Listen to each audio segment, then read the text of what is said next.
Hey, what's up everybody? It's Lyds, and we're back for some more Thronebreaker, and last time we did some more exploration in this area around here, and I think got a couple of golden chests. So, progress there in that regard. I guess a little bit of a side note there. For some reason, I've not been able to connect or synchronize Thronebreaker with multiplayer Gwent. I've just been stuck on the infinite synchronization screen. So if any of you guys happen to know any potential solutions for that, then definitely let me know, because that's been the case for a little while now. But that's an aside, because we also have this area over here that looks pretty darn significant with this point of interest. We've been hearing a whole lot about this Gurnakora as of late from numerous people in the area, and this looks like the most significant place in the area, and therefore perhaps where we might expect to run into such a character. So that's kind of what I'm thinking we are about to be walking into, although of course I can't really say that definitively. So, who knows? I mean, if that is the case, I assume that's going to be a pretty huge encounter, and we are currently on low morale, so that is not a great thing. But we shall see. That's also a pretty ominous name. It's also a pretty ominous sounding name. I thought we had a treasure chest, a hidden treasure chest with a map that we suspected elven engraving was going to be in this general area, just because, yeah, there were some elven ruins and a tree, and that does very much seem to be pretty close to what we are looking at here. That's obviously the main encounter, but maybe we just see if... Is that the tree in question? Oh, that's the edge of the map right there. Huh. Well, it's not there. Is it slightly further? Just see if we can nab it before we initiate whatever this encounter might be. Well, I mean, there's that too, but that's seemingly about it. Yeah. I guess maybe not, unless it's right in the middle there. And, you know, we're almost at 2,500, which might be a threshold where we can make some upgrades, which, if this is an important encounter, or who knows, maybe that's significant, but enough postulating, enough theorizing. Let us see what this really is all about. The scouts rode at the fore, with Meve right behind them. Their task, to find safe passage for the rest of the force. One among them probed for the quagmire's depth, a pole of 5 ells in hand. Suddenly, all heard a loud clang. Okay. I suddenly have another theory as to what we might be about to run into here if it is not Gurnakora. The scouts dismounted, then heaved a bronze statue from the mire. Once it was cleaned of slime and muck, Meve instantly recognized its elven handiwork. Okay. The sculpture was exceedingly well preserved. Still suspicious. Save one detail. Very suspicious. Someone had removed its face, leaving a black hole in its stead. Search the environs, Ordered Meve. What? Amongst some brambles, they discovered the entrance to a vast tomb. Oh, Its doors of course. had been torn open. On the ground before them lay scattered bones, some yellowed with age, others fresh, cracked and tattered from having been gnawed. Yeah, are we sure we want to be going over there? Well, naturally, it is up to us to choose. I mean, we can't say no, can we? We have to. Obviously, something pretty powerful is going to be within these ruins. I don't know, is it going to be Gurnakora? Is it another thing that I think might have gotten briefly mentioned right when we entered Ongrin, although if we're going into a tomb of some sort, then I'm not sure this more recent theory is going to hold up, but alright. Brace yourselves, because who knows what's about to happen. Meve stood silent and contemplating at the tomb's threshold. Then, torch in hand, she entered, and do we still have those fetid waters.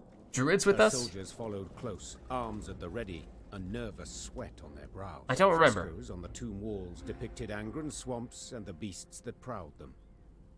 2 words were inscribed over the largest of the horrors. Blood Lyria current. and Rivia. Oh, I know what that means. Mistress. Barnabas beckoned Yup. and whispered. Yup. Okay. Well, perhaps our original theory is going to hold up after all. Suddenly, a roar thundered from deeper inside the tomb. Meve turned from the frescoes to see monstrous eyes blazing in the dark. Alrighty then. Elven Ruins, I can't help but notice that this says 250 on it. To whom had this half-sunken, ivy-strewn tomb belonged? No one in recent memory could say for sure. The elves, who built the structure, had fled to Ongren centuries past. The locals now only knew of it as the final resting place for a great warrior, a defender of the marshes against an ancient evil. Optional. Eliminate the ancient fiend. It's a short battle, so just 1 round. All the objectives to win the puzzle or battle special rules. Okay. So does that mean that we could either outscore our opponent or eliminate the ancient fiend? I mean, I'm pretty sure that's going to be this, and it's 250 power, so that's no easy feat. But we shall see. I mean, mentions of the Bloody Mistress, although not sure if the Bloody Mistress herself is actually going to show up here. Maybe this is just something building up to that. Alright, let's see. This has restraint, right? I was going to say, yeah, we do potentially have a way to very easily get rid of a 250 power unit, but this can't target bosses, so I imagine that's not going to work. Yeah, because this is a boss. Okay, so there's the Colossal Fiend. Every 2 turns start banish a random enemy unit and spawn a Phantasm. Death Wish. Return a unit that was banished and damage Colossal Fiend by 3 times that unit's power. Okay. Okay. So basically, we let them banish big stuff, then we go after the Phantasms aggressively, and it will deal a ton of damage to the Fiend. Rather than attacking the Fiend directly, that should be the most efficient way to go about doing it. Granted, we have a bunch of relatively low power units starting at the board right now, so chances are some of those are going to get banished, and that's not going to be terribly effective. Also is going to make it difficult for us to get good value out of some of our cards. Well, we've Patricide. Yeah, but like things that have order abilities might get banished before they have the chance to do that stuff. Damage to enemy by the total number of enemy units. Yeah, we've not had much time to practice with our new units here, our new cards, so I mean, this could still be decent. I mean, any damage, I think, is in general what we're looking for. Not sure Disgraced Warrior is going to be as helpful as the Disgraced Brawlers will be. I think it's... In the past, when we had this guy, it was tough to get the damage to work. This... Not sure how effective Dogger is going to be. I mean, we just drew it to all of our Skellige cards, which normally would be fantastic, I'm pretty sure. But the problem is, since this is 1 round, we'd be very much relying on our opponents to not banish, just destroy our Skellige cards, and if they are banished, they're not going to go to our graveyard, so Dogger doesn't really work in that case. So I don't really think this is going to work. Do the Phantasms count as bosses? I'm going to assume not. So yeah, they have no cards, so I think it's just going to be the Colossal Fiend and the Phantasms, right? So Tainted Ale should still work on one of those. This should actually be really good. Not sure Alchemist is going to get much value. Isbel, technically we took damage from being on low morale, but other than that, it's not great. I think we dump these guys. That might not be terrible. I mean, fortunately, we already have a lot of damage set up here, but I think we need to get rid of you. To me, will not die this day. Okay. So, initially, I think we just go Bomber. This could hurt. Not sure if everything is gonna get spawned on this row for them. I'd like to save this for when they actually have phantasms out, because I think, as we were saying before, that is much more efficient than actually targeting the fiend directly. Oh, but it's going to take a little bit of time before that happens. Yeah, you are testing my patience to a certain extent. Might have made sense to go for the Disgrace Brawler as well, because now this is going to activate on their next turn, and so anything with an order ability runs the risk of getting shut down. I guess we can still play you. We'd like for you not to get banished, but we'll see. Still gonna wait on this, although at this point, since we had to wait 2 turns, there's definitely a strong case to be made. Dark and wet. Why is it everywhere we go is dark and wet? Okay. So this is very destructible. I mean, we could destroy all that stuff. Or, well, destroy you, I should say. That, mostly, and then just not even need our lead ability anymore. So, in that case, maybe we actually wait on this for the time being. Get another one out proactively. And we finally actually use that. Yeah, so we would like for them to destroy bigger units than just a 3-power footman. So that was not super effective there. But I guess we just keep on loading up on this so we can answer all the phantasms as quickly as possible. Yeah, Isabel's not really going to get much stronger, is she? Yeah. Does it always go after... No, it wasn't the unit here. What did it take that time? I didn't catch it, to be honest. Okay, so... Also, Patricide's going to be kind of tough because they just don't have a lot of units. Although he's an 11 power unit, so we'd really love for them to actually destroy Patricide. Oh, and you have cooldown 1 as well. Yeah, true. We should get you down as quickly as possible. Okay, so...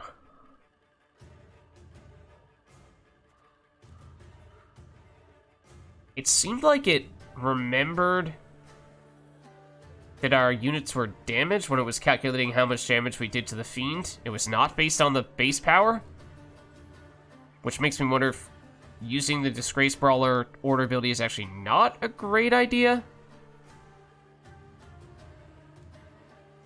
I'm not saying we have enough damage to destroy this, but yeah, I guess we'll do it. I just don't love weakening these guys, as I was saying. That seems like that may run the risk of weakening how much damage we can do to you. I guess we'll go Isabel. Does seem like she's a bit of a brick after all, but... Oh, now, did I forget to do this as well?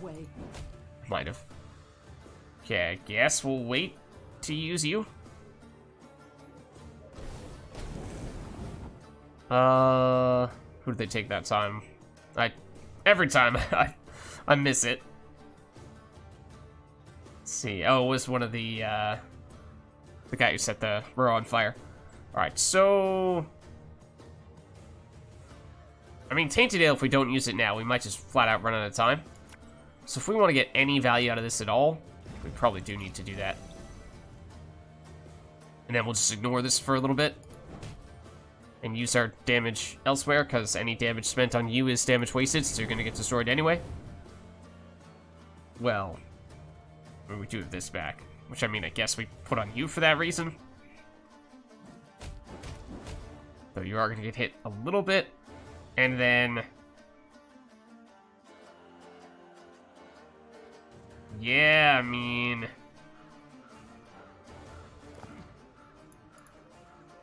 We are going to miss some damage there, I guess.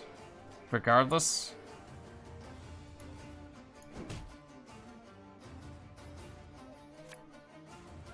Do we just hit you? How much longer does this take? This takes a while.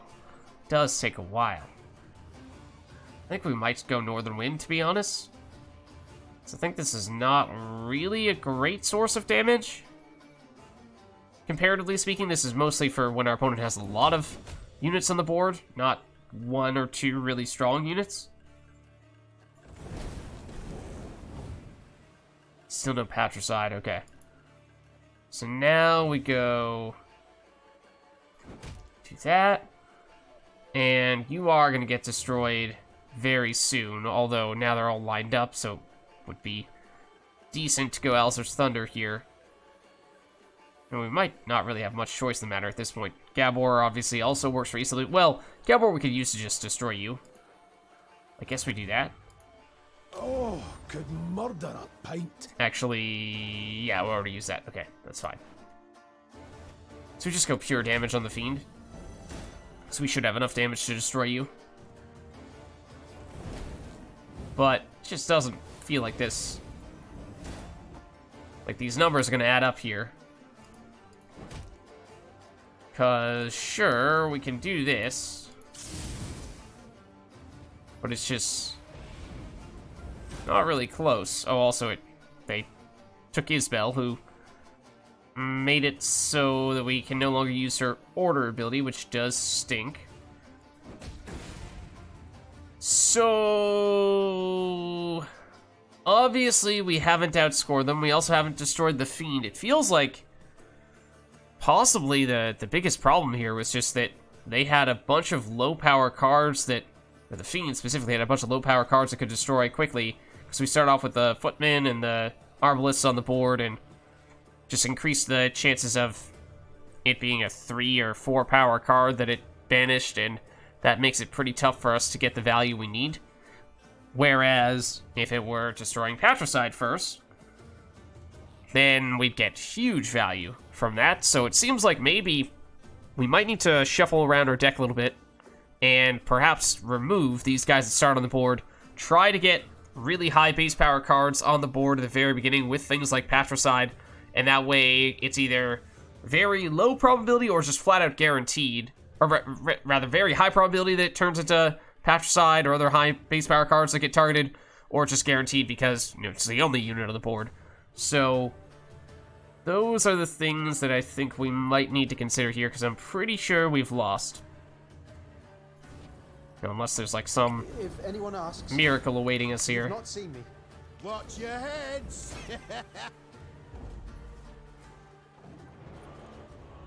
But it doesn't look like it. Okay. So I think we need to adjust our deck here. I mean, yes, technically, as I was saying, it seemed like it was basing the amount of damage, at least at one point in time, off the current power rather than the base power of the unit. So being on low morale actually obviously means we're getting less points on our side of the board, but also means we're dealing less damage. So, I mean, I was kind of assuming that taking out the Fiend was the best way to win that, rather than just trying to outscore it, although really that's the most efficient way to reduce their point total regardless. So whether we destroy it or outscore them, either way, I suppose it doesn't make a huge difference, but I do think we need to make some adjustments here. Most notably, I do think we need to dump you, and dump, I need, not the Alchemist, or Alchemist we probably don't want for this one either, to be honest. Wait, actually, hold on. Setting its power equals the unit to its left. Yeah, no, this would just make the Phantasms huge, right? And the damage that it does to the Fiend is based on the power of the card it banished, right? Not based on the power of the Phantasm? I don't think. I'd have to double check the wording there, because otherwise, you do this, the Alchemist on a Phantasm, make the Phantasm humongous, and Phantasm you can target with Tainted Ale. So if the damage is based on the Phantasm's power, then Tainted Ale will destroy that Phantasm and immediately get rid of the Fiend. So that is a super easy way to do it, if in fact that is how it's calculated, but I didn't think that was the case, at least not initially, based on the description, but again, perhaps I was a little bit mistaken. Basically just looking for pure damage here. That doesn't help us. That technically does a bit. Although Yeah, Northern Wind, I guess, is not very helpful. Use Spectre's Dark Mirror there, because that's always going to hit the big baddie. Then... other big sources of damage or high base power cards. Gascon?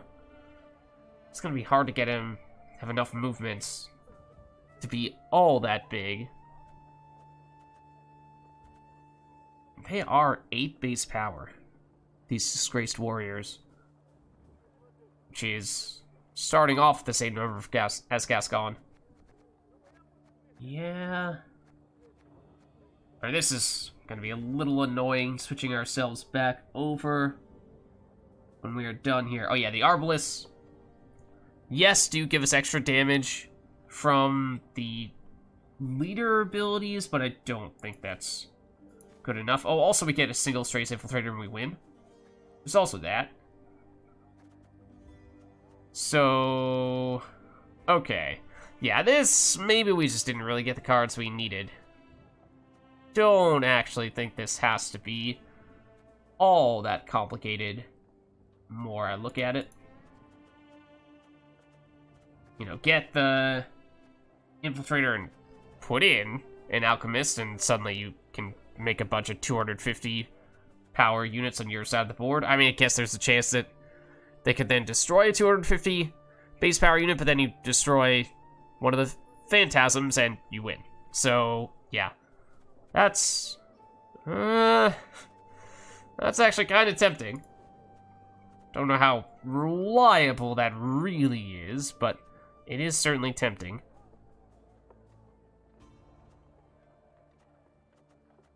Not sure we have too many other great options other than, yeah, I guess we throw in Gascon, and we do need 2 more units. Yes, throw in the Slingers, although I don't love it, just because it does potentially make Gascon a little bit bigger. Or Scythemen, actually. I didn't even remember that we still had these. So those can get bigger. Those actually will have the highest base power, or well, of all the things we've been looking at recently. On turn 1. Even more so than Gascon. Okay. Definitely specific modifications for this encounter. And I'm going to skip through this now, because obviously we know about it. Meve stood suddenly up. But yeah, I think we might have just gotten unlucky there. In hindsight. So there are at least a couple of cards I think can be pretty huge counters. Let's see. Granted, we didn't really get any of them. Oh, and Isabel's not very useful either. Okay, so we should definitely dump you. Ah, come on. Come on. Give us just one of those things. Just one of the cards we need. To me. Goodness gracious. Okay. It's looking for an Infiltrator. It's looking for an Infiltrator. Or Patricide. I mean, I guess Dogger is high base power, so we could have thrown him out there. And Disgraced Warrior to a certain extent as well. But yeah, I was kind of just... once I saw the Alchemist was kind of going all in on the Infiltrator, who never showed up, unfortunately. So I think in this case what we do is we drop a Scytheman and we go Leader Ability, and that gets it up to a 9, and that way it is very likely... I mean, we could even wait one turn on Leader Ability to get both Scythemen on the board. That way, no matter what card you get... actually, that's going to activate on turn 1 anyway, isn't it? So I guess we could just do this. This harvest will be reaping If I'm interpreting that correctly.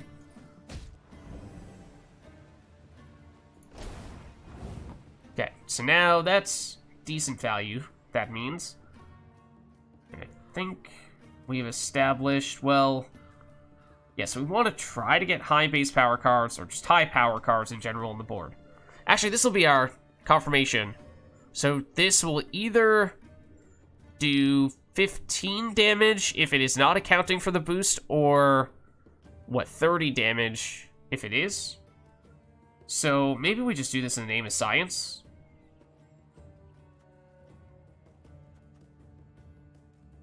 Maybe we just do this in the name of science. Oh, could murder a pint. 30. Okay, so it's based on the current power of the unit that gets destroyed. Or the power of it when it gets destroyed. Why is it everywhere we go is dark and wet? So, yes, boosts on you are significant. And doing something like Becker's Dark Mirror here to get you up to a much higher number could be very useful as well. So now if Gabor gets destroyed, suddenly that's very valuable. And he did? Okay, so that's very nice. So now we go... I think the Tainted Ale, that was awkward just because it was so slow. Not entirely sure how I want to play that. If we are, I mean, we're going to have to use it at some point, right? And I guess might as well use it early. Okay, so now something is going to get destroyed on our next turn, so we'd like to ideally have something bigger than this.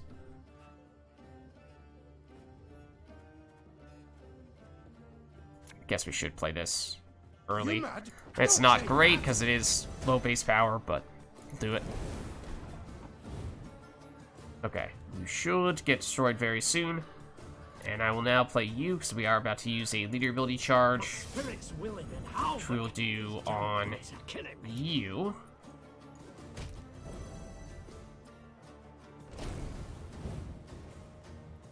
That should be a lot of damage there. Okay. Certainly better damage than we've had in the past. No question there. Maybe we try Barnabas and see what we can make happen here. If we can get at least one more big card, then we could use Alchemist and make some of our other cards bigger and increase the chances of them having a big card of some variety that we could then take out with Alistair's Thunder. Or, well, yeah.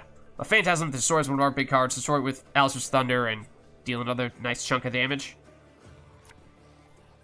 I think you'll really like this one. Oh. That could be really good. But they don't have anything in their deck, do they? No, they do. Damage unit into a bear. It's also not bad. Also, very much not bad. So that's a 22 power unit, which again, we could use in combination with Alchemist. But if Mandrake happens to give us an Infiltrator, then that would be amazing, was my initial reaction. This is more of a sure thing. Well, but then we don't know what unit they're going to try to create a copy of, or try to destroy, rather. But if we use Alchemist to create another high power card, then there's at least a decent chance of that. I guess we'll go this route. You're going to get... Okay, no, you are still damaged, so you are the best option.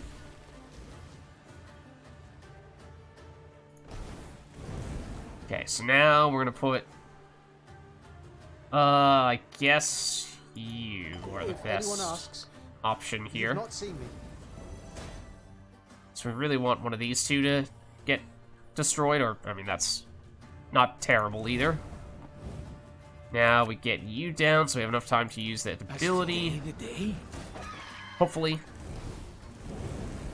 And yes, you did take one of the high power cards there, so that was very good. And now we should be able to hit you here. Extra damage will take you out. Was that the really powerful? Yes, that was a huge one right there. Okay, so that was the plan. That was the plan. Get a really big one there. And then, this is not really going to help us, is it?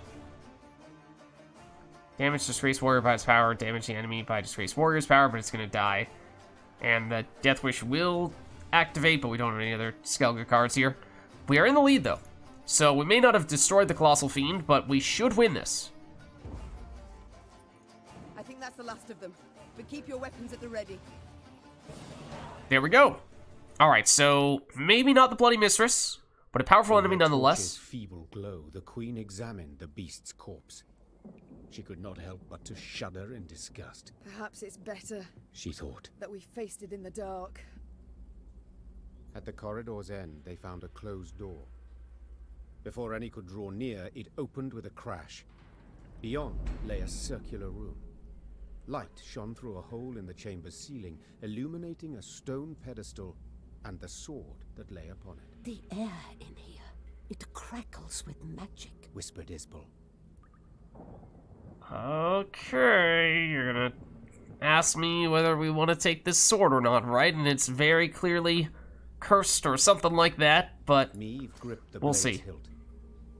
A soothing warmth filled her arms and spread Oh. across her shoulders. Uh-oh. Her tired muscles ceased trembling. Her fingers, stiff as sticks, relaxed. She brandished her prize, the air hissing as the blade sliced through it. She then nodded approvingly.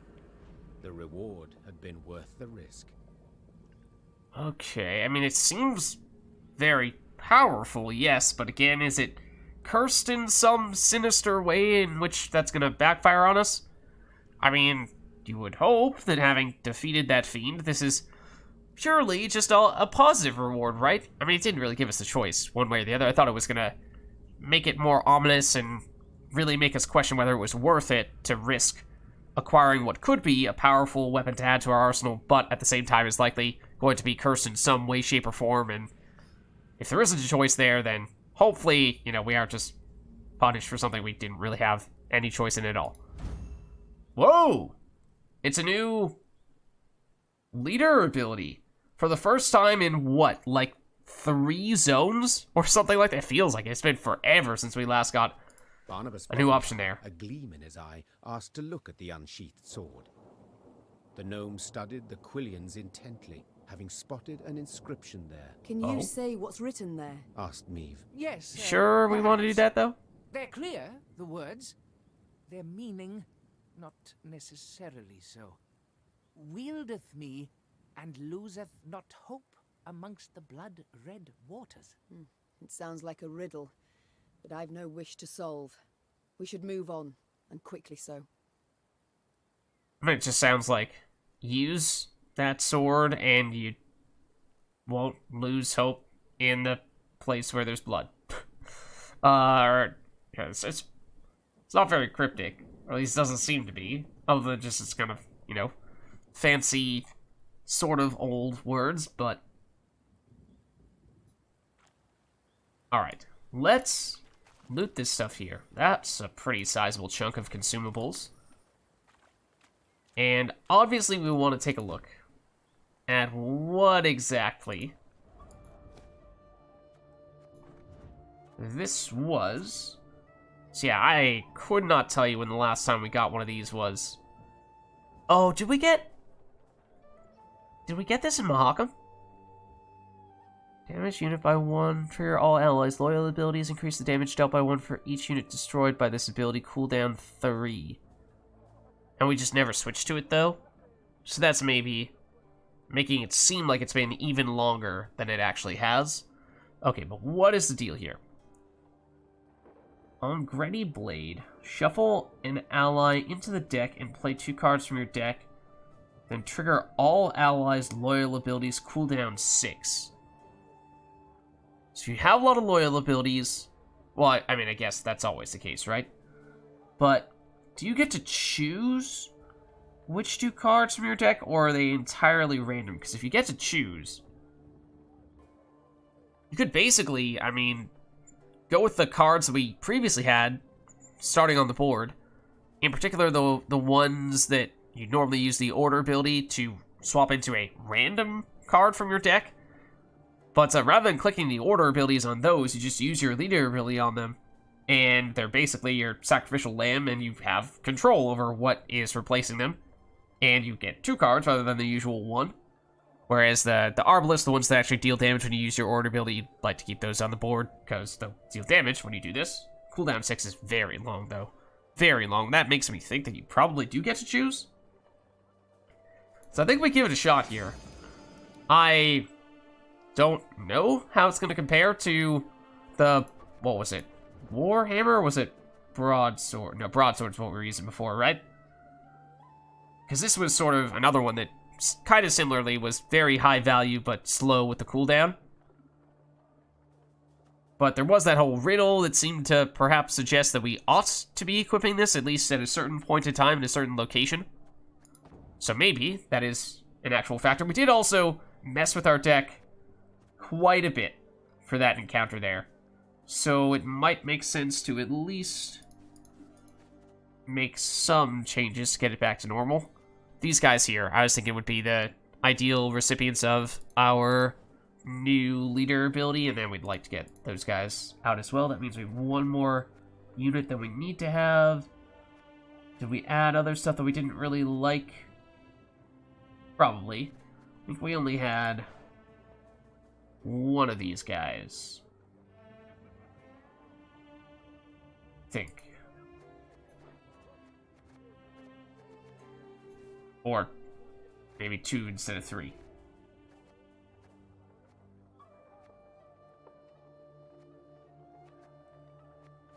Something like that. Oh, we did also do that when we previously had that. Okay.